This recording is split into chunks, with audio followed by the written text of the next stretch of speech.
Pemirsa, sebagai ibu kota dan pusat ekonomi, Jakarta, kota paling kaya di Indonesia. Kota Jakarta juga menjanjikan banyak cuan bagi para pengusaha.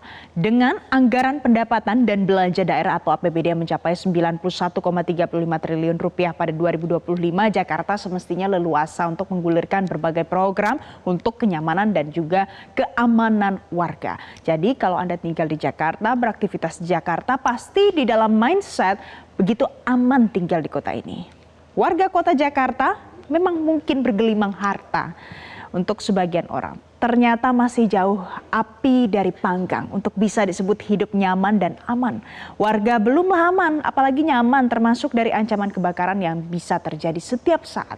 Setiap harinya rata-rata terjadi 5 kebakaran di Jakarta. Selain mengakibatkan kerugian material yang besar, kebakaran juga kerap merenggut korban jiwa. Berikut paparan rasional data dan fakta dalam segmen Paradoks. Jakarta banyak cuan, gedung rawan kebakaran. Kita lihat pemirsa, dalam beberapa data yang kami himpun, APBD Jakarta sangat tinggi. Kalau kita lihat pendapatan asli daerah atau PAD, ini data tahun 2023 yang kami peroleh, itu totalnya 49,14 triliun rupiah. Untuk APBD 2025 angkanya besar, 91,35 triliun rupiah. Dan ada anggaran untuk Dinas Pemadam Kebakaran atau Dinas Gukalmart ini adalah 1,5 triliun rupiah. Nah, ini harusnya dialokasikan kemana? Kita lihat berapa jumlahnya. Jadi totalnya adalah 267 kelurahan yang ada di Jakarta.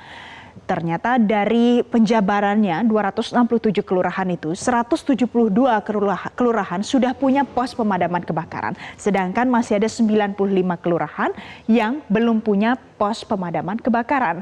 Ini adalah tugas dari dinas terkait dengan anggaran sedemikian rupa, itu harusnya sudah punya fasilitas untuk setiap kelurahan, apalagi soal mitigasi kebakaran.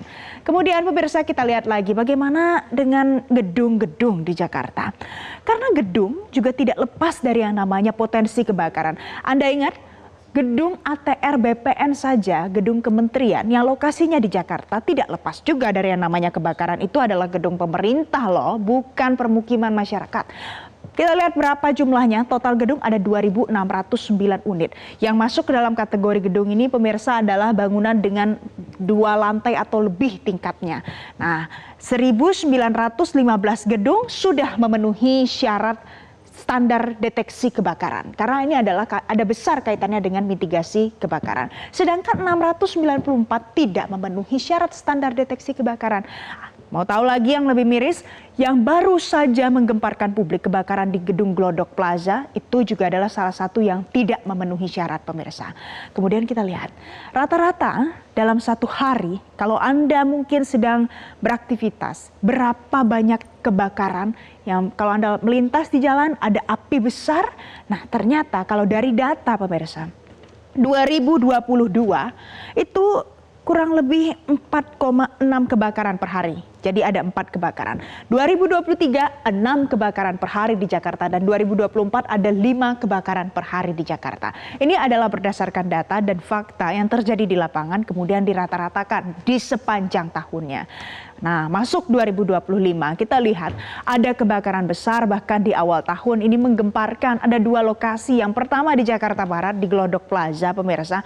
Ternyata tidak hanya di Glodok Plaza saja. Tanggal 21 Januari 2025 saya ingatkan kembali ada kebakaran besar di permukiman padat penduduk, lokasinya di Kemayoran. Di sana 1.797 jiwa dari 607 keluarga terpaksa mengungsi karena rumah mereka terbakar. Kalau kita lihat dari kebakaran yang banyak ini penyebabnya apa sebenarnya? Penyebabnya pemirsa ternyata dari data juga dan analisanya sebagian besar karena korsleting listrik. Kemudian soal kebocoran tabung gas, kemudian soal pembakaran sampah, dan yang terakhir adalah masalah puntung rokok. Ini adalah penyebab-penyebab utama terjadinya kebakaran di Jakarta. Kalau sudah tahu penyebabnya, tentu harus ada solusi mencegah kebakaran.